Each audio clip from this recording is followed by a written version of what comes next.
Kæri hlustandi, þú ert að hlusta á leitina að peningunum. Ég heiti Gunnar Dofri Ólafsson og sem fyrir umsjónamaður þáttarins. Þátturinn unnin í samstarfi umboðsmanns skuldara og félagsmálaráðuneytisins. Gestur þessa þáttar Aníta Rut Hilmarsdóttir, einn stofnenda Fortuna Invest, vettvang sem hvetur konur til að auka þekkingu sína á fjármálum og valdefla til fjárfestinga. Aníta viðskiptafræðingur og starfar sem verðbréfamiðlari hjá Arion banka. Velkomin Aníta. Takk fyrir. Og takk kærlega fyrir komuna. Það kannski liggur beinast við að spyrja áður en við förum út í Fortuna. Hvað gera eiginlega verðbréfamiðlar? Ég held að fólk hafi svona jafn óljósar hugmyndir starf verðbréfamiðlara og það hefur störf lögfræðinga af því að horfa á Suits. Svona, þú veist, ef fólk hefur séð myndina Wall Street þá svona býtu, hvað gerir þessi stétt? Já, ég held að sé bíómyndirnar hafa séð það að koma með ansi góða mynd af verðbréfamiðlara eða svona þessa stereotypu af verðbréfamiðlara. En svona kannski í einföldu máli þá verðbréfamiðlari bara milliliður í kaupa sölu á hlutabréfum, skuldabréfum og öðrum fjármálagerningum. Og þau eru aðeins fjölbreyttari en það líka. Verðbréfamiðlari sér líka að taka þátt í útboði, til dæmis að skrá Sem að Íslandsbanka núna? Já, nákvæmlega. Og svo líka þegar að fyrirtæki sækir sér fjármagn gegnum skuldabréfaútgáfu. Og já, þannig það svona kannski í grunninn það sem við sjáum að gera ásamt öðrum tilfallandi verkefnum. Við erum svolítið bundið við bara þegar markaðurinn er opinn frá 3:30 til 3:30 en annars... Það er sælu vinnudagur?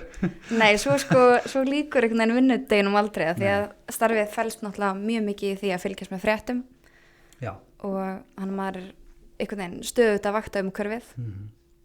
Þannig að það er eins og núna að vinna á mismundi tímabeltum varandi erlenda markaði og svona og maður bæði skoðað á kvöldsamotna og hvernig útlendur að þróast því þau skipta líka miklu máli.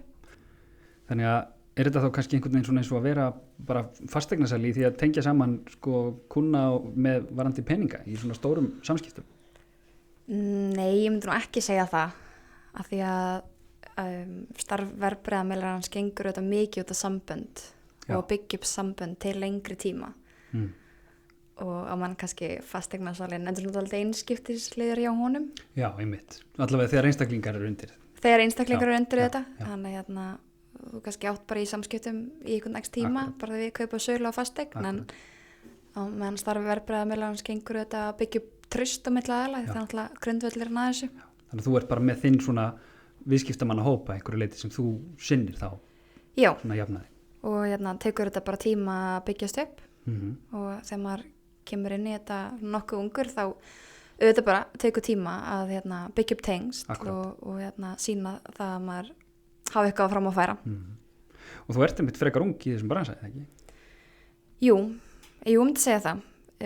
Ég kem inn í þetta starf fyrir 2 árum, þá ég 25 ára og það ekkert svo langt síðan að var til dæmis engin kona starfandi í þessum bransa. Það rosalegt.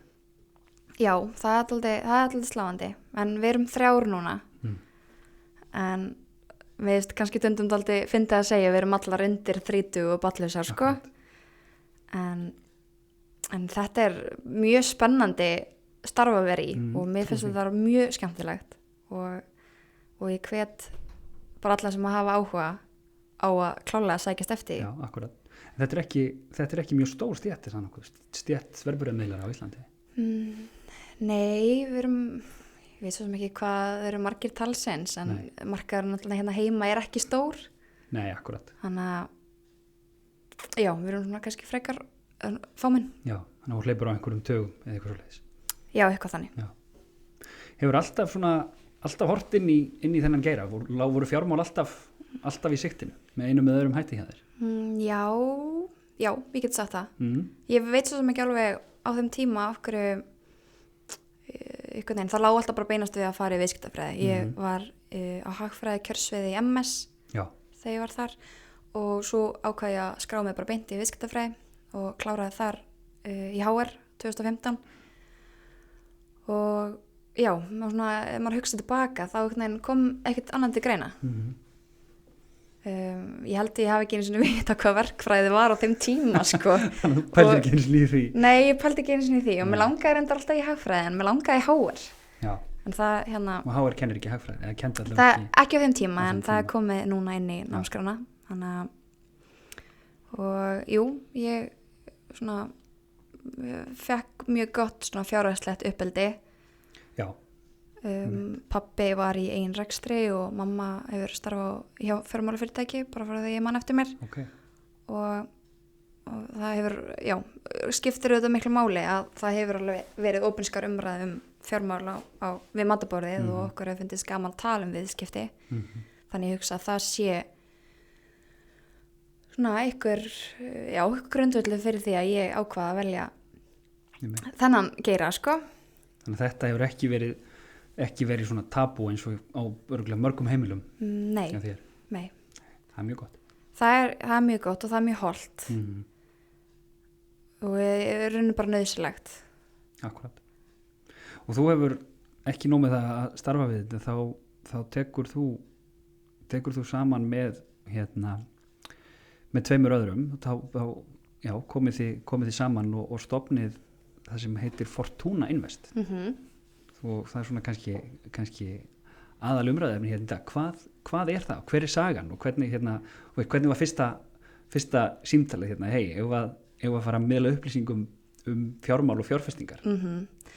Já, sko, Fortuna er fræðslu vettvangur á Instagram með það markmiða að veita aðgengilegri upplýsingar fjárfestingar á mannamáli. Sem er ekkert smáræði að gera. Það er oft mjög erfitt að tala þessi mál. Já, það er furðulega einhvern veginn flókið að tala þetta á einfaldan máta, sko, sem er kannski dálítið svona komískt. En markmið okkar með aðganginum er að auka fjölbreytileikan í þáttöku á fjármálamarkaði. Og þetta er kannski dálítið víðskýring á því, sko, en það eru alveg mjög margar ástæður af hverju við fórum út í þetta. En það er kannski ágætt að kynna þær til leiks sem eru með mér. Já. Það er Rakel Eva og Rósa Kristinsdóttir. Við við vorum að fundi fyrir áramót konur og fjárfestingar og ákvaðum að hittast eftir fundin og ræða málin. Það var svona okkar upplifun að við höfum svona setið ansi marga slíka fundi og okkur fannst svona mikið umtal en lítið aðgerðir. Já. Það var svona lítið að þokast í þessum málum bara svona síðust ár. Og við ákvæmum það að við vildum vera breytingin, vildum hafa áhrif og þá var bara spurning með hvað hætti. Og það fór, ég held að þessi kvöldverður hafi nú verið þarna í nóvember. Já. Og nóvember og desember fóru svona alltaf í að bara móta bara hugmyndina sem við höfðum. Og svo bara ákveði það að nota Instagram sem vettvang til þess og hugmyndin var að veita þá bara einfaldar upplýsingar á mannamáli sem að þá sérstaklega höfða til kvenna af því það er það sem við vildum hafa áhrif á og að nota Instagram sem miðil okkur fannst það mjög ákjósanlegt af því að við vildum líka hafa þetta sem bara hluta af þinni daglegri rútínu.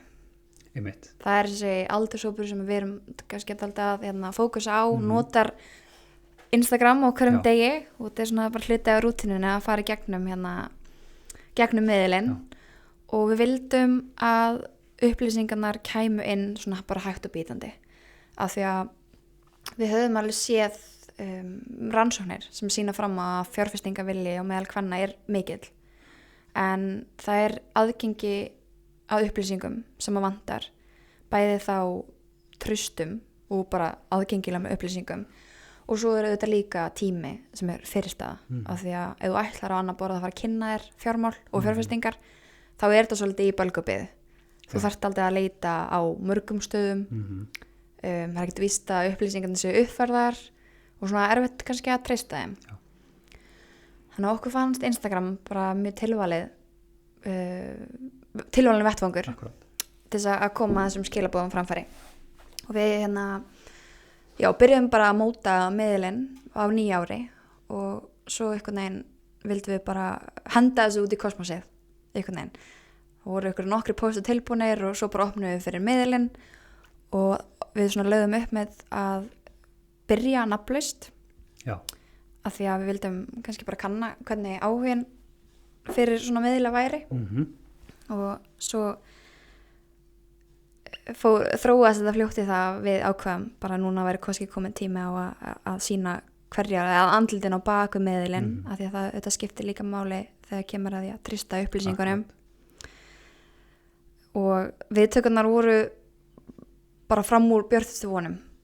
Já, það óhætt að segja það, ég bara með þetta opið hérna fyrir framan mig og sko þið eru með, fyrsti pósturinn ykkar má ég sjá, í janúar, lok janúar, og núna júní, það eru 7.500 manns, þegar þetta sko rúmlega 7.500 manns að fylgja ykkur, þannig að þetta eru, þú veist, þetta eru meir en 1000 mann sem bætast við í hverju mánuð, þannig að þetta rosaleg sko fylgisaukning, ef við getum talað um það. Og ef like á posta einhver mælikvarði þá þetta að fara úr sko, veist, fáum tugum yfir í bara nokkur hundruð hérna, þannig að það virðist vera gríðarlega mikill áhuga. Já, það fundum það mjög fljótt að það var áhugi til staðar að fá bara upplýsingar þá sérstaklega á mannamáli af því að fólk þekkir og hefur heyrt svona kannski ýmis hugtök en aldrei almennilega skilið hvað var á bakvið og við höfum ofta velt fyrir okkur það þarf yfir höfu að vera svona flókið. Já, sem ég væri mjög ljótt að spyrja það, af hverju þarf þetta að vera svona flókið? Það ég kannski ekki alveg með svar við því, en það eins og sé kannski ykkur ósýnilegu vilji til þess. Og þetta svona sérfræðingar að passa, sérfræði, þetta er bara eins og með aðra stéttir, þú veist, ef tveir lögfræðingar að tala saman, það er ekki hægt að hlusta á það, því maður skilur það ekki, eða tveir verkfræðingar eða tveir tölvukallar, þetta verður allt eitthvað svo, þetta er svo mikið fagmál sem við tala og fjárfestingar ímyndaði mér að sé alveg eins. Já, og það hefur alveg verið svona merkilega, kannski svona flókið, ég segi kannski ekki flókið, það hefur alveg áskorun svo fyrir okkur að skrifa þetta allt á einföldu máli. Við erum mjög duglegar í niðurskorði hérna á öllum textum sem kom frá okkur. Og svo líka sko, svo alltaf sko, það þetta þegar fólk spyr ráðgjöf í fjárfestingum eða bara lánamálum eitthvað svoleiðis, ráðgjöfin alltaf sko, þú verður að kynna þér þetta. Það má ekki segja fólki, þú veist, bara því við erum brenda einhver marki, þú mátt ekki með beinum hætti segja fólki þetta er sniðugt að kaupa. Nei. Það er bara, þá ert þú að einhverju leyti bara en ábyrg fyrir þeirri ákvörðun og það er svo erfitt ofta að tala sér í kringum svona hluti. Já, hvernig maður kemur þetta skila hérna, þú veist, hver eru þín markmið, hvað er tilbúin að taka mikla áhættu, hvað ertu með miklar fjárhæðir, þú veist, hvað getur þú gert, hvað árangur viltu ná og þá er fólk oft bara hérna, meira ruglað heldur en það var í upphafi.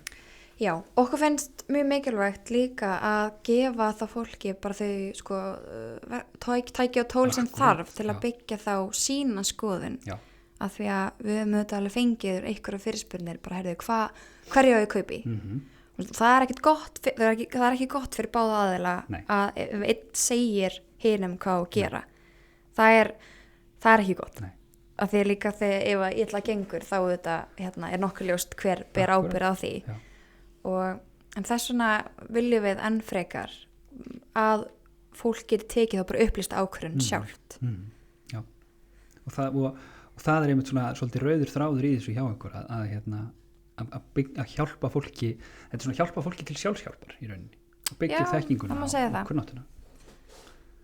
Og hvað póstandir ykkar þeir eru oft mjög skemmtilegir hvernig þetta er sett fram og ég er mikill aðdáðandi hvað það notið sko bachelor og bachelorette mikið af því bara hér er einn póstur sko sem segir sko bachelorette í kvöld, áskorun dagsins ræðum fjárfestingar í hléi af því þetta er þarna svona kemur svolítið kannski inn á og það er, þú veist, maður skildi ekki alhæfa, það eru líka sko kallmenn sem eru ekki nógu vel upplýstur þennan heim en tilfinningin er svolítið að það að tala peninga og peningamál og fjárfestingar þetta er kallarleikur, þetta er konur í meiri mæli því miður veigra sér við því að gera þetta og setja sér inn í þetta. Já, þetta var einmitt líka bara eina megin ástæðum okkur við vildum byrja með þannan miðil er að opna umræðina, þá sérstaklega meðal kvenna, af því að við sjáum það ef maður sko skoðar tölur til dæmis yfir þáttöku á hlutabréfamarkaði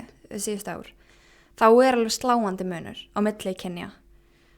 Það er þáttaka kalla í beinni að kaupa, í beinni þáttöku á hlutabréfamarkaði, þá er hlutfallið 12.000 á móti 5.000 konum. Þannig það eru 2 kallar á markaði fyrir hverju konu, rúmlega. Já, þá sko aftur að taka tillit til einstaklinga sem að fjárfesta undir kennitölu félags. Já. Þannig í rauninni er hlutfallið ennþá skakkara og það hefur ekkert breyst síðust ár. Og eins líka höfum við fundið, og það er ákveðin menningamunur þegar kemur að því að tala fjárfestingar á milli kynja. Og bachelorpósturinn var svona einn af okkar fyrstu póstum. Já. Og við höfum alveg heyrt svona eftir á að þetta allavega fekk ýmsa aðala til að hugsa sig þessum. Þetta er alveg, auðvitað ámar að tala þessi mál, bara eins og maður talar bachelor. Og það var auðvitað svona kannski ákveði skot á kannski vinkonahópa sem að hittast alla þriðjudag og horfa bachelor saman, sko. Og bara það ef að okkar miðill skilar því að bara ein manneskja verði meðvitaður sín einu fjármál og fái betri yfirsýn og geti þá talað áhuga sinn á hlutabréfum við aðrar vinkonur, þá er markmiðinu náð. Og það er bara mjög göfugt markmið, held ég. Hefurðu svona, hvað maður að segja, hefurðu orðið ég skil mjög vel að þú átt ekki svar við þessari spurningu því ég held að sé bara, þú veist, þá fengir alls konar verðlaun. Af hverju konur eru, eða virðast vera ólíklegri til að velta þessum hlutum fyrir sér og finnst þér að vera að breytast? Ég held að það sem kannski skýri þetta, þó ég sem ekki með nákvæmt svar við því, en það sem manni grunar það er allir fyrirvarar og þetta er algjörlega ábyrgðarlaust podcast allt. Það sem manni grunar er auðvitað bara þessar staðalímyndir og skortur á fyrirmyndum. Já, horfum á myndina Wall Street, þar eru bara kallar á miðlaragólfinu. Það er einmitt, Wolf of Wall Street og bara þessi hlutgerfing, bara að viðskipta maður eða verðbréfamiðlari eða allt sem tengist fjárfestingum sé maður maður í jakkafötum. Það var einhvern tíma þegar ég var inn á viðskiptablaði þá gerði ég grína því að á tímapunkti voru fleiri kallar sem heita Finnur sem stýra kauphallarfélögum heldur en konur og einu tímapunkti voru líka fleiri Færeyingar sem stýra kauphallarfélögum heldur en konur. Það er engin kona forstjóri félags í kauphallinni? Nei, og hefur ekki verið það lengi. Og talandi Finn, þá tók Finnur við að Finn á síðust ári. Þannig að það er mjög góðir Finnar, það er ekki það. Mjög góðir Finnar á þeim, nákvæmlega. En þetta er, sko, ég veit ekki hvað ég byrja á, þetta er mjög, það eru auðvitað margar ástæður, en það er skortur á fyrirmyndum sem að er örugglega klárlega svona þátturinn sem að er vegamestur í þessu og eins líka að því sko orðið fjárfestingar, þú endilega telur ekki að þú eigir að vera fjárfesta, af því að það eru auðvitað svona kannski ýmsar svona mýtur eða svona hugsanavillur sem maður auðvitað bara eðlilega hugsar, bara nei, ég á ekki nógu mikið af peningum til að fjárfesta, ég þekkit ekki nógu vel, þetta er bara fyrir eitthvað sem er bara ánægja peninga og veit hvað hann er að gera. Þannig að þetta eru þetta, og það er kannski hluti af okkar miðli líka að bara svona aðeins að endur skilgreina orðið fjárfesting og orðið fjárfestir, af því að kannski fólk telur sér ekki vera fjárfestir, en í raun og veru ertu, sko, hvort sem þið líkar betur að vera, þá ertu fjárfestir. Já, jafnvel bara með því einu að vera með bankareikning. Já, og eins líka, þú ert sko fjármál eru bara engum óviðkomandi. Nei, þú kemst ekkert hjá því. Nei, og það eru ákvarðanir sem við tökum. Það er við erum að fjárfesta í lífeyrissjóð, peningurinn okkar fer mánaðarlega í lífeyrissjóð og eins líka fjárfestum í húsnæði og það er kannski með líka svona kannski mikilvægt að koma inn á og sem við viljum gera líka, því að við erum auðvitað að tala fjárfestingar og sparnað, og þá er auðvitað fínn svona byrjunarpunktur á að minna sig á og maður er að greiða hluta af sínum launum í lífeyrissjóð í hverju mánuði og þú ert að greiða í lífeyrissjóð frá 16 ára aldri bara fram að eftirlauna aldri til 70. Þannig að þetta er ótrúlega langur tími og það kannski þá fyrst að skrifa að vita allan hvert maður að greiða. Akkurat. Og að vita það að maður geti þá haft áhrif á sinn lífeyrissjóð. Með því að velja sér sjóð eða jafnvel eins og sumir sjóði bjóða mér þess að upp á það að sjóðsfélagi geta sjálfur kosið stjórnina og svoleiðis. Já, það er alltaf mismunandi eftir bara kjarasamningi hvort að þú getur valið lífeyrissjóð eða ekki. En þá kemur samt inn á séreignarsparnaðinn. Já, einmitt. Þú getur verið með hann bara þar sem þú vilt og séreignarsparnaður er náttúrulega valfrjáls sparnaður. Já. En mjög mikilvægt finnst mér að allir séu með. Já, þetta er 2% í rauninni launahækkun sem þú færð í formi mótframlags. Já. Og þú getur notað þetta skattfrjálst til að safna þér fyrir húsnæði eða greiða niður húsnæðisláni. Já, og er bara þín eign, bara sem að safnast upp. Einmitt. Þannig að það er mjög mikilvægt. Og svo komum líka, og svo við setjum pinna í spurninguna hvort það sé að breytast, þá má þess að halda áfram í hina. Þegar þú segir þeir segja á einhverjum tímapunkti hvar var þetta? Já, að konur séu ekki áhættu fælnar, það eru áhættu meðvitar. Mér finnst þetta svo góð nálgun á þetta. Að auðvitað þegar maður hugsar fjárfestingar við megum ekki gleyma því að hér var hrun fyrir 10 árum og bara hlutabréfaeign fólks bara þurrkaðist upp og fólk er kannski brent eftir það og þá verður maður ekki áhættu fælin en maður verður að minnsta kosti mjög áhættu meðvitaður. Já.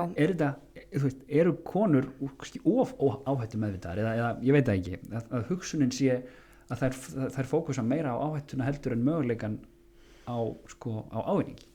Þær eru á þess að vera staðhæfa, þær eru örugglega varkárari. Já.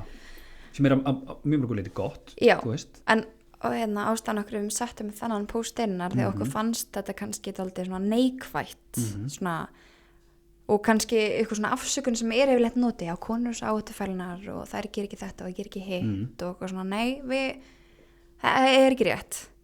Við erum bara meðvitaðri áhættuna en það þarf ekkert að þýða að við veirum okkur við að taka ákvarðanir. Við kannski bara tökum þá kannski upplýstar ákvarðanir án þess að vera samt að alhæfa þetta Einmitt. Og ég man ekki, það var einhverju bók sem var til umfjöllunar held ég bæði í hlaðvarpinu Firma ritar og svo kom Andrés Jónsson inn á hana ég held þetta hafi verið í bókinni The Startup of You sem er rosalega skemmtilega það sem að verið að svona og ég vona ég sé að vísi í rétta bók en vísunin er rétt það sem að verið að tala áhætta er hvernig maður metur áhættu það að fara í flugvél er áhætta, það að fara í bíl er áhætta en það er svo lítil áhætta. Já. Og þú þarft að finna einhvern skurðpunkt á því hversu slæmur hlutur getur gerst versus hversu líklegur hann er. Og þarna er kannski matið hjá fólki sem er eitthvað sem það þarf að skoða. Já, fólk eru þetta með mismandi bara áhættu þol. Já. Og það örugglega teygist aðeins á því eftir því sem maður reynir meira á það. Já. Þetta til að byrja með þá er maður áhættu fælnari en það er kannski líka það maður bara feikra sig áfram í eins og fjárfestingum og það er auðvitað stór hluti af því kannski af hverju sumir hafa brent sig er að fara bara all in kannski með stóran hluta af sínum sparnaði í kannski þá bara eitt félag og ætla svo að vera óróðalega hissa þegar illa gengur og brenna sig á því og meðan það að vera áhættu fælin eru alls ekki neikvætt en það að alhæfa konur séu yfir höfuð áhættu fælnari finnst mér ekki standast. Einmitt. En svo er þessi B-punktur sem ég setti pinna í það er hvort að þú upplifir og þið afstöðu bæði kvenna og líka bara í samfélaginu hvort að hún sé til fjárfestinga og fjármála hvort þetta sé einhverju leita breytast. Það er svona síðustu mánuði hefur þetta verið að þróast í rétt átt allan af því sem ég upplifi og ég trúi að þetta sé að breytast bara með það bara umtalinu í kringum fjárfestingar. Auðvitað er líka búið að vera ákveðin þróun núna á markaðinum að áhugi almennings er aukast á hlutabréfum og ný sem hefur svo sem verið dálítið í látiðu síðustu ár. En hort út frá mér þá já, ég trúi því að hlutirnir séu að breytast og að sérstaklega konur séu þá farnar að gefa þessu meiri gaum og tala meira sín á milli sem auðvitað bara mjög jákvæð þróun. Þannig ég vona að sé hérna ekki bara mín upplifun, ég vona að sé líka hjá hópum sem að einmitt, maður hefur kannski ekki tengingu í og ég vona að ég sé ekki að lifa í ykkur búblu, sko. En við höfum allavega fengið mjög gott feedback frá konum sem að segjast hafa fyllt okkur í einhvern ákveðin tíma og byrjað að kynna sér málin og bara þá innföldum ár bara í hvað lífeyrissjóð er ég að greiða, hvernig á ég að haga mínum sparnaði, langar ekki að geyma peningi minn á innlánsreikningi, mér langar að fikra mig áfram, mér langar að læra meira og bara það að taka skrefið auðvitað bara númer 1, 2 og 3. Akkurat. Og það að eins og svona 7500 manns séu að fylgjast með ykkur, það bendir til þess að það sé að minnstakosti, þú veist, 2% þjóðarinnar hafi áhuga á þessu.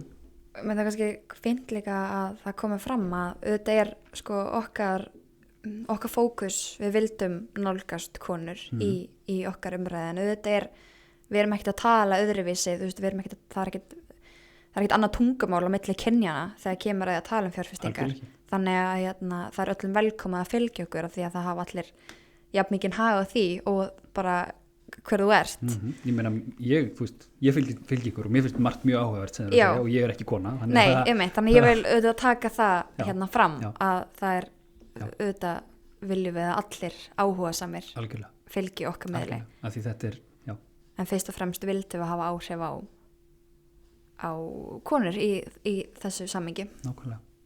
Og ég tek undir með þetta sko, með að upplifa kannski minna, því ég bara minna svona fókuseraður á það að minna inn í fjárfestamálunum, en bara þessi svona almenni áhugi á fjármálum og ég svona leyfi mér að halda og aftur, svo bara eins og þú segir, hvort maður sé ekki inn í búblu eða eitthvað svoleiðis, að þetta hlaðvarp fyrir í gangi í október, þið farið á stað í janúar og manni finnst svona eins og að sé að verða að einhverju leyti vakning þessi mál, að fólk sé svona átt að sjá, heyrðu, ég kemst ekki hjá því að fást fyrir peninga í mínu lífi, það er eins gott að verða svona, þú veist, taka hálftíma í að verða aðeins betri í þessu.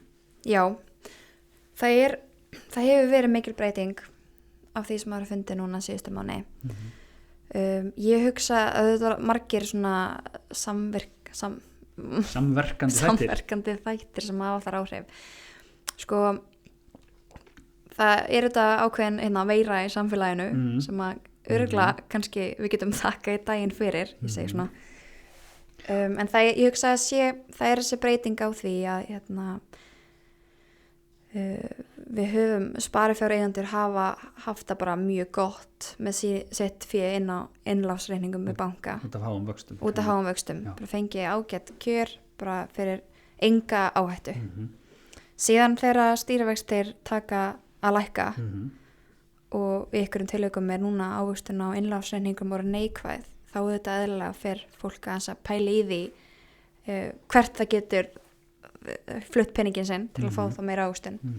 Og þetta var nú bara eitt af því sem að seðlabankastjóri vildi ná fram þegar að bankinn var að lækka vexti fyrir áramóta. Bara íta fólki inn á Já, bara í áhættu meiri fjárfestingar.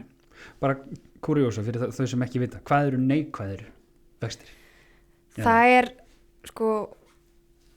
er þegar að verðbólga er hærri heldur en nafnvextir á innlánsreikningi. Og í einhverjum tilvikum ég held að innlánsreikningar séu núna eitthvað á bilinu 0,1% vextir á meðan að verðbólga er hvað 4,5 eitthvað svoleiðis.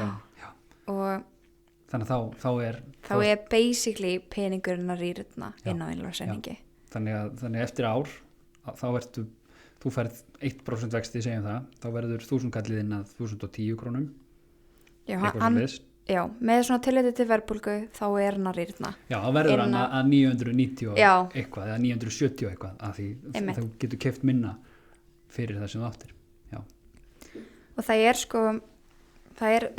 fyrst og fremst lágt vaxtastig sem ítir fólki út af innlánsreikningum og svona þá auðvitað veltur maður fyrir sér hvert á maður þá að leita í hvað á maður að fjárfesta. Og samhliða því þá var sparnaður heimila að aukast mjög mikið í COVID eðlilega, við erum í ykkur lockdown og erum ekki að gera alltaf hluti sem við erum vön að gera, við erum ekki verið til útlanda og við erum bara að gera minna og höfum þá meira á milli handana og og þá má segja að Ísland hlutafjárútboði í september hafi svona valdi ákveðnum svona straumkurvum í þessu af því að almenningur kom mjög sterkt inn í það útboð. Hluthafahópur Icelandair fjölgaði úr 3.000 yfir í 11.000 hluthafa sem þetta gríðarleg fjölgun og ég allavega svona byggt á minni tilfinningu þá finnst mér svona það útboð hafa breytt aldrei leiknum á hlutabréfamarkaði og það var þetta bara frábært að sjá hversu vel það útboð gekk en svo til marks það þá var líka síldavinnslan að klára sitt útboð að skrá sig á markað fyrir mánuði síðan og þá var maður auðvitað að velta fyrir sér hvernig það útboð myndi fara af því að munurinn á þessum 2 félögum frekar mikill svona upp á svona ásýnd og vitund líka af því að það er glæð hvert einasta mannsbarn á Íslandi sem að veit hvað Íslandir og hvað það gerir. Og viðskiptum, það svona, þú veist að fljúa flestir til útlanda og það ekki mörg flugfélög. Nákvæmlega.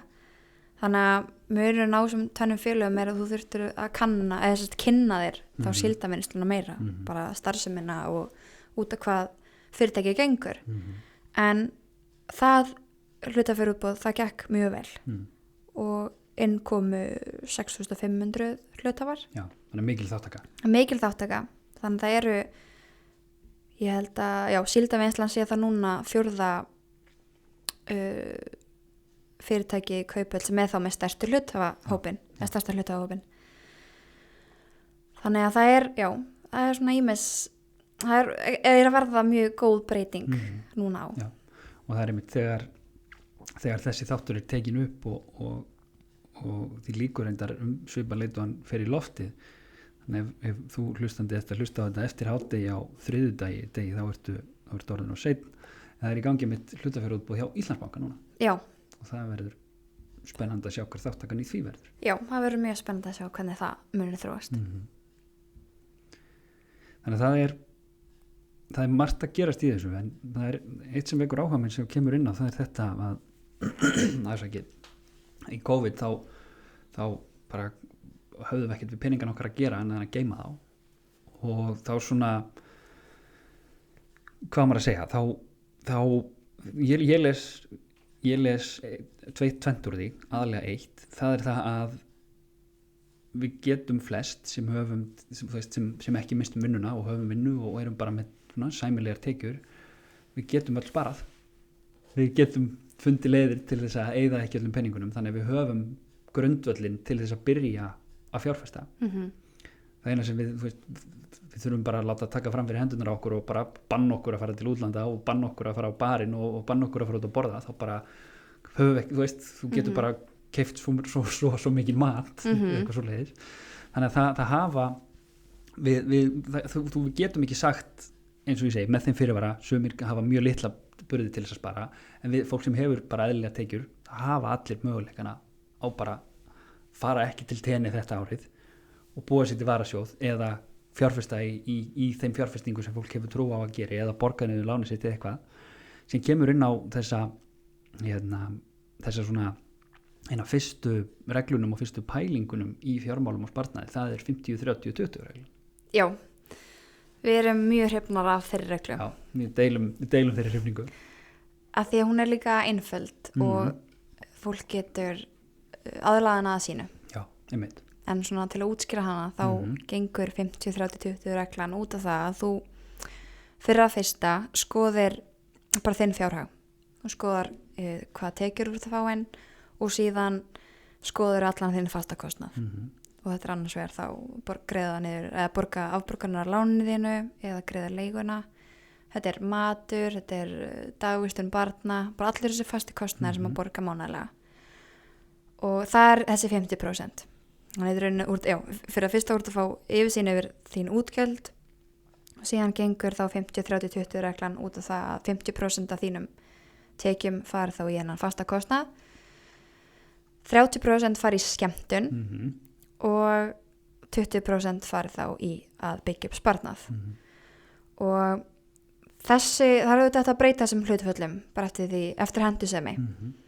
En ég hugsa að það sem að kannski kemur fólki óvart er þessi 30% skemmtun. Já, það er ekki verið að boða neitt meinlæta líf hérna. Nei, og ég held að það sé hlutina því af hverju bara gegnum tíðina maður hefur svona verið lélegur að spara, af því að það var annarkvort allt eða ekkert. Já.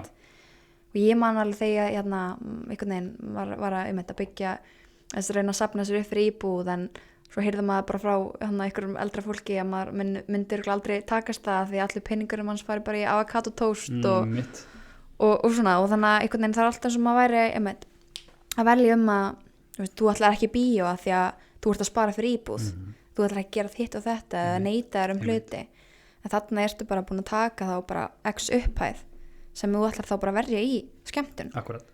Eða kaupa snirtiförur eða föt eða annað sem að bara veiti þér ánægju. Hluti sem þú vilt en þarft ekki nauðsynlega til að komast af í rauninni. Já, í rauninni.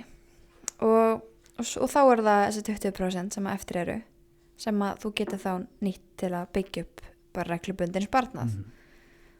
Og þetta getur, þetta þarf ekki að vera mikill peningur og bara mismunandi eftir hvað fólk vill skilja eftir að mánaðarlaunum sínum í þetta, en ég er allan að því að það er nauðsynlegt að byggja upp varasjóð bara þannig að manni líði vel, því ég hugsa að fjárhags áhyggjur séu ótrúlega algengar og mikill streituvaldur, og þá hugsa ég að byggja upp varasjóð sé allavega ágætt leið til að minnka streituna þegar kemur að þessum fjárhagskviða.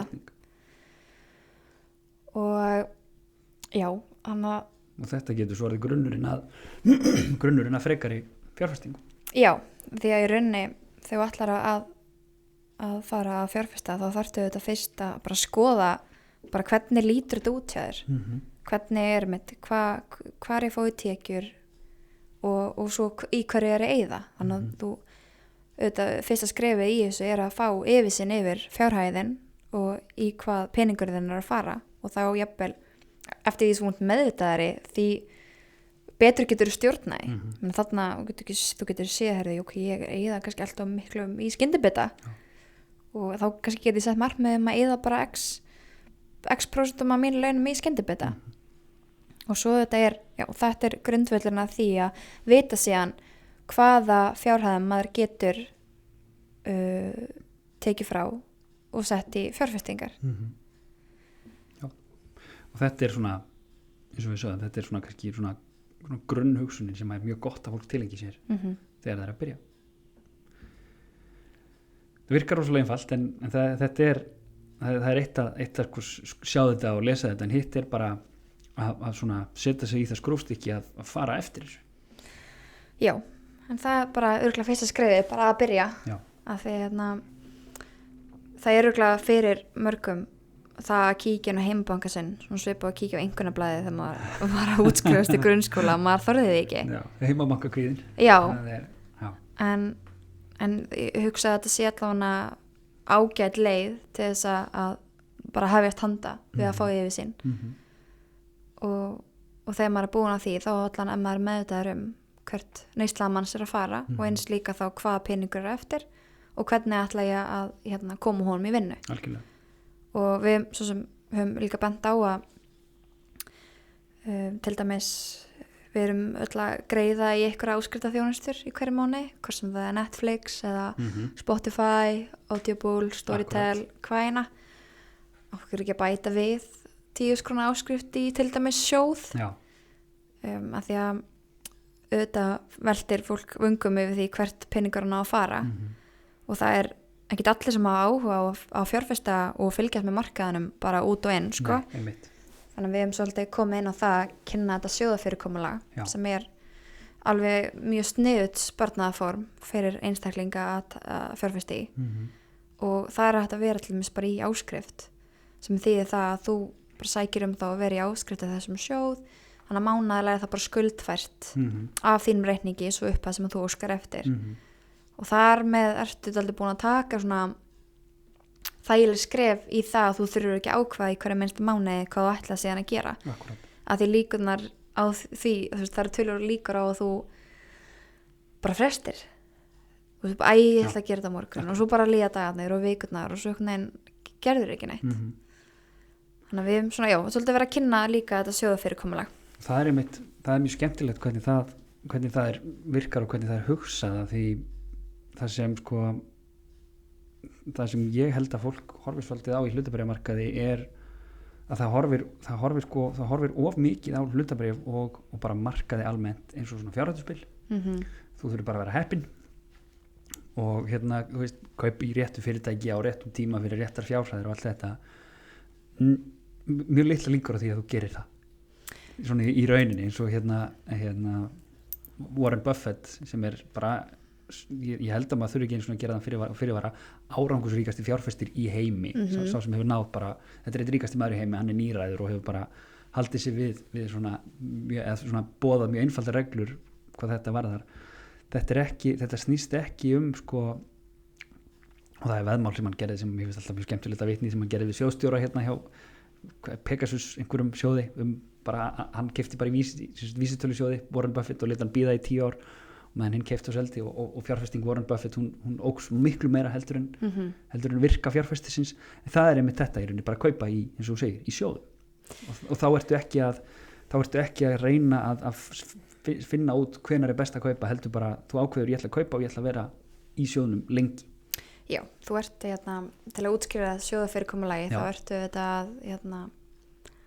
að kaupa í sjóði þar sem þú ert þá bara búin að ákveða það að það er ákveðin sjóðstjóri sem hann mun bara taka ákveðin fyrir þig og þetta er auðvitað sniðugt fyrirkomulag fyrir einstaklinga því að við náum til dæmis að því að sko, fyrsti kosturinn við sjóðana er þessi áhættudreifing sem er þetta ná fram og ef við ætlum að fjárfesta í stökum félögum til að reyna á ádreifingu þá getur það orðið hansi kostnaðarsamt þannig að sjóðarnir hafa gjöldum og þóknunum og svoleiðis og þannig að þetta er bara mismöndi eftir því hvað fólk vil gera það getur annars vegar ákveðið að setja peningin sinn í sjóði og ekkert pælt í því frekar ekkert nema bara að fylgjast með hvernig þetta er að þróast svo getur það hins vegar líka ákveðið það að kaupa þá í stökum félögum en þá auðvitað fer meiri tími í það og þú borgar þóknun af þeim viðskiptum sem að þarf samt auðvitað alls ekkert vera svo slæmt ég meina þú vilt annar borð þá fara að kynna þér þetta og reyna að læra inn á markaðinn þá auðvitað er bara góður leikur á að byrja í því Akkurat. En allan að hafa það hugfast með þessa ádreifingu og þú vilt svona eiga í fjölbreyttri flóru og þá þegar það er að tala um áhættudreifingu þá annars vegar þá innanlands, erlendis þú ert þá með fjölbreytt eignasafn í þá hlutabrifum eða skuldabrifum allan að hafa þá bara eignir sem eru ólíkar. Akkurat. Þannig að kaupa ekki bara í stórum erlendum oljufélögum. Nei. Heldur dreifa í mismunandi fyrirtækjum, í mismunandi löndum, í mismunandi geirum. Já.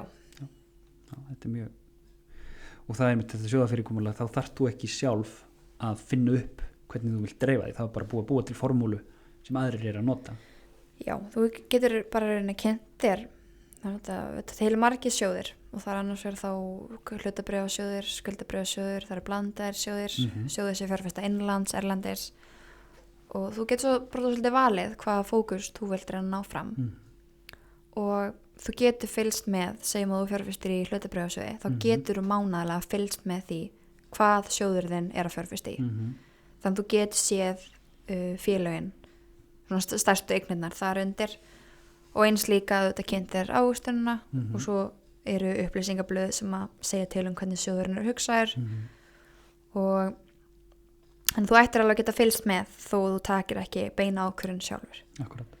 Sem er auðvitað mjög sniðut fyrir þá aðila sem að vilja auðvitað bara að fagmaður sjáu að ávöxta féð þitt af því að þetta fer greiðlega mikil tími í þetta og ætlar að fara að gera þetta sjálf. Akkurat. En síðan auðvitað getur maður líka fikra sig áfram við að kaupa þá í stökum félögum. En þá er kannski grundvöllurinn að því að þú fjárfestir í félagi sem þú þekkir og vilt fylgjast með og hefur áhuga á að fylgjast með. Og ég ætla að nálgast að þannig að oft bara dörða mér að horfa í kringum mig og sjá hvað ég er að hvað hluti ég er að nota daglega eða hvað drykkjavörur eða hvað annað sem að maður hefur trú á og er að nota. Bara sem dæmi, ég las Snoop Dogg ævisögu hvernig Nike var stofnað. Já. Og ég hugsaði með mér, ég meina þetta er geggjubók, bara ég mæli með þessar sögum, er svona frábær. Ég kýsa að kaupa Nike íþróttaföt, ég hleypi í Nike skóm og ég æfi líka í Nike skóm. Þetta er, ég meina ef ég hef trú á þessu félagi, okkur þá ekki bara gerast hluthafi fyrir ekki háar fjárhæðir en þá allavega ég hef áhuga að fylgja því félagi eftir og fylgjast með hvað félagi er að gera. Auðvitað við það ef þú ert að fjárfesta í ykkur sem þú þekkir ekki, þá auðvitað er það mjög áhættusamt og eins líka áhyggjurnar þær verða fyrir vikið töluvert meiri. Og þetta er einmitt sem að komi aftur að Warren Buffett, hann aðhyllist þessa speki mjög mikið, það er þú átt ekki að kaupa í einhverju sem þú skilur ekki. Nei. Og þú sér þann aldrei á mynd öðruvísin hann sé að drekka dæjarkóka því hann er með stór hlutaf í kók, þannig hann er alltaf að auglýsa sínur eigin fjárfestingu. Já, og hann er alltaf duglegur í því með kókdeirhúna og svona, ég er endar skilur reyndar ekki þá fjárfestingu fashion choice líka það verður með kókdeirhúu. Já, en þetta þarna kemur líka inn á sko þetta að með áhættuna og það að sko hafa áhættu þol og þetta að þegar ef þú metur einhvern sjóð eða einhverja fjárfestingu sem þú vilt vera bara í áskrift að góða á einhverjum tímapunkti, þá getur það verið strategi eða svona kænska sem þú vilt halda þig við jafnvel þótt að einhverjir aðrir vindar þú veist þótt einhverjir nýjir vindar blási, þannig að það getur, ég hugsa sko fyrir fólk sem að vill ekki, þú veist, sumt fólk held ég fengi bara magasárið að myndi kaupi í hlutabréfum eða sjóðum og væri stanslust að fylgjast með því tikka upp eða niður og reikna hvað það væri búið að tapa mörgum þúsundköllum og sérstaklega tapa frekar en græða, því tap kemur alltaf miklu verri við mann heldur en gróði, að kaupi einhverju og svo bara gleyma því að maður eigi það í rauninni. Já, það ætti örugglega bara að vera svona besta strategían sko, að því að örugglega verst sem þú gerir er að skoða þetta daglega. Já. Og að því líkurnar að þú takir þá ykkur svona óskynsalar ákvarðanir eru frekar miklar, að því að þetta ræðst þetta rosalega mikið að tilfinningum. Já. Og bara sjá, þú veist, við viljum þetta ekki sjá neitt lækka. Nei, það lætur okkur líða mjög illa. Það lætur okkur líða mjög illa og þá erum við þetta líklegri til að taka það okkur svona spontant ákvarðanir og bara hreinlega að selja okkur út úr fjárfestingunni. Já. Þannig að ég hef svona allavega gengið út frá því að hugsa þetta alltaf til lengri tíma. En svo er eitt, því eins og þú sagðir, við erum öll að fjárfesta hvort sem við viljum það eða ekki í bara stærstu sjóðum á Íslandi sem eru lífeyrissjóðirnir. En það hefur, og ég tengi ekki að því mér finnst það áhugavert, en það hefur loðað við lífeyrismálin að fólki finnst þau bara óspennandi. Það tengir ekki við hvað þetta er og svona, þetta er eitthvað sem fólk pælir ekki í fyrir kannski of seint og og gerur sér ekki grein fyrir að það getur haft einhver svona áhrif á. Er eitthvað í þessu sem að svona er hægt að gera lífeyrismál meira spennandi? Hvernig gerum við það? Það margir hafa lagt sín lóð á vogarskálarnar eins og Gunnar Baldvinsson sem ég talaði við sem er framkvæmdastjóri Almenna lífeyrissjóðs. Hann hefur skrifað mjög mikið þetta en þú hugsar ekki þegar þú kemur inn í partí og bara þú sér umræður lífeyrissjóð og þú bara yes, það heyrir til undantekninga. Nei, þetta hefur þótt frekar óspennandi. Já. Og sem hefur sem er alveg skiljalegt að því að sko þau ætlar að kynna þér lífeyrissjóð, þetta eru alls konar hugtök sem þú skilur ekki. Það er viðbótarlífeyrissparnaður, séreignarsparnaður, það er sem er samhluturinn, sameign, skyldusparnaður, þetta eru alls konar hugtök, tilgreind séreign, þetta er það er rosalega búið að flækja þetta sem ég held að þetta sé kannski megin ástæðan af hverju fólk hefur ekki áhuga, það skilur þetta ekki og mér finnst líka oft þegar þú ætlar síðan að kannski að fara að kenna þér þetta, þá þetta heldur ekki alveg nógu læsilegt og bara það að aðgreina hver munurinn á skyldusbarni og séreignarsbarni og já, fólk byrjar að hugsa þetta allt of seint og ég til dæmis sko áður, þegar ég kláraði nám þá byrjaði ég í eignastýringu í Arion banka og var þar í deild þar sem sér eignastýringu á lífeyrisbarnaði og ég byrjaði þar 22 og ég þekki ekkert lífeyriskerfið og einmitt var örugglega eins og bara hver annar ungur aðali, hafði ekki kannski einmitt mikla þekkingu á lífeyrismálum en svo þegar ég fór að kynna mér þetta meira þá þetta ótrúlega skemmtilegt og þetta áhugavert og líka vita það að þú getur actually haft áhrif á þinn lífeyrissjóð og við að greiða í lífeyrissjóð í hverjum einasta mánuði og hlutfallslega þetta háa fjárhæðir sem fara í hverjum mánuði. Já, þú setur 4% af þínum launum, þannig ef þú ert með 500.000 í mánaðarlaun þá setur þú 4% af þeim launum á fyrir skatt í rauninni. Já, og svo þetta kemur mótframlag frá launagreiðanda. Já. Þannig að þetta alveg hátt í 15% af þín launum sem fer inn í lífeyrissjóð. Og það þetta mjög margir sem að vita ekkert hvert þau eru að greiða. Og ég held reyndar að það hafi orðið alveg góð þróun svona síðustu ár upp á það að gera þetta aðgengilega fyrir fólki. Já. Til dæmis eins og ég held að sé bara stór munur núna eftir að Arion banki þú ert í frjálsa lífeyrissjóðum til dæmis þá getur þú bara séð hver eignin þín bara í appinu og þegar þú serðu það bara svart að hvítu bara hver þín inneign og það meira satt sko sundurliðan á því þitt framlag, mótframlag launagreiðanda og svo ávaxtunin og bara að sjá bara nákvæmlega bara hvernig þetta hefur þróast og hvað sko ávaxtunin skiptir ótrúlega miklu máli. Einmitt. Það auðvitað gerir mann miklu áhuga samar fyrir þessu þegar þú ert bara með þau fram að þig og það kannski hluti af vandanum, það hefur ekki verið nóg aðgengilegt, þú ert bara að greiða þarna eitthvert og svo ferð ekki að pæla þessu fyrir eitthvað setna sko. og þetta hefur kannski vandað meira ungu fólki í forsvari fyrir lífeyrissjóðana sem að tala þá á jafningagrundvelli það er þetta kannski minna spennandi þegar þú sér það eitthvað sem þú ert ekki að spekla þig til sagt, tala lífeyrismál og okkur skipta máli en þú kannski gerir grein fyrir af hverju þannig að og það sko og séreignarsparnaður það þú getur valið ýmsar leiðir sem þú getur farið í með séreignarsparnað þannig að þú vilt fjárfesta meira erlendis þá eru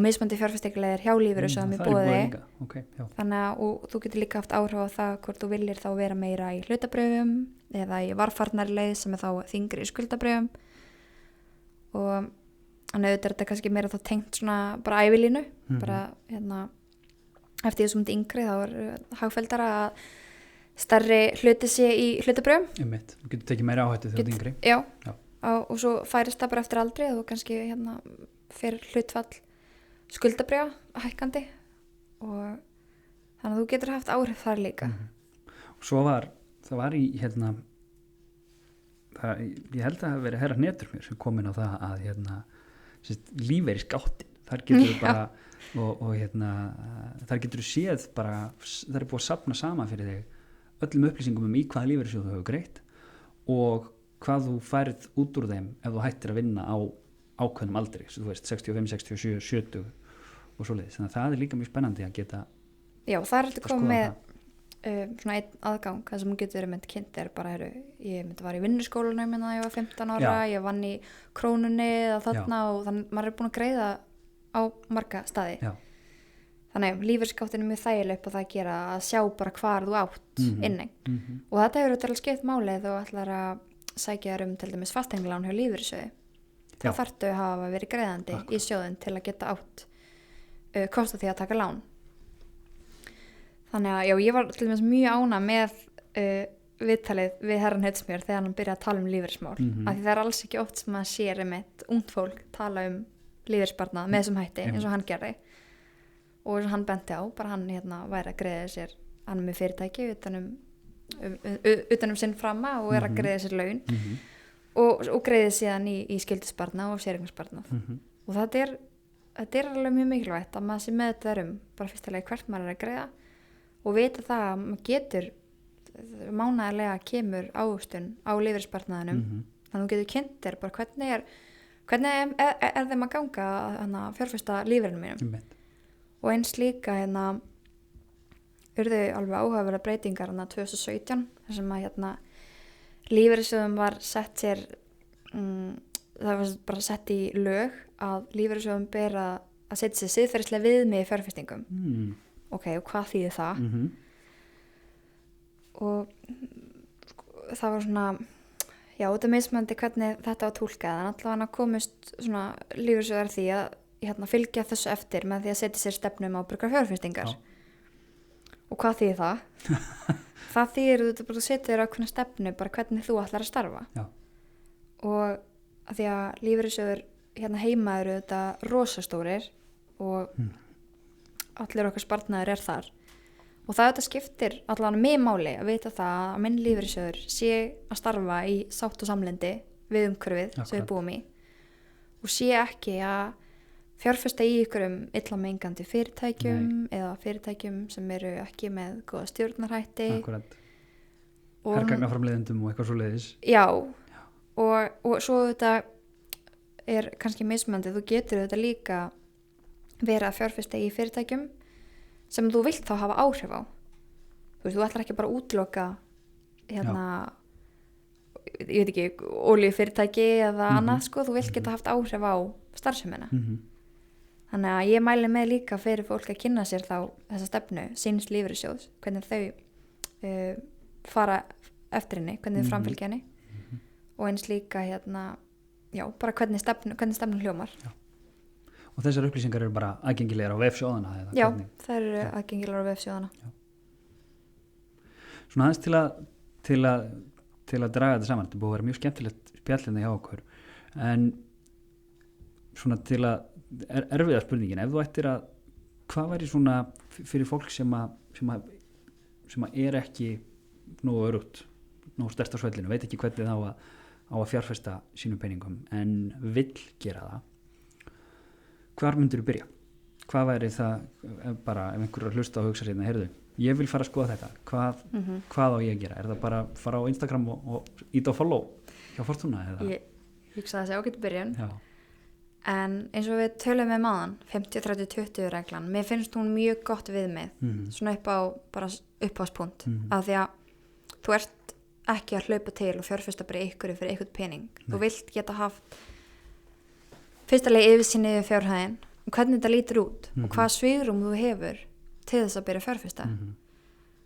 Síðan þegar þú ert búin að komast aðeins yfir það, búin að fá betri yfirsýn yfir hvernig þetta lítur út, þá eru þetta bara fyrsta skrefið að byrja og það er alltaf erfiðast skrefið að þú ert að kannski að fara inn á okkur nýja leið og gera eitthvað sem þú er ekki gert að þér þannig að bara fjárfesta þá fyrir pening sem að þú treystir til að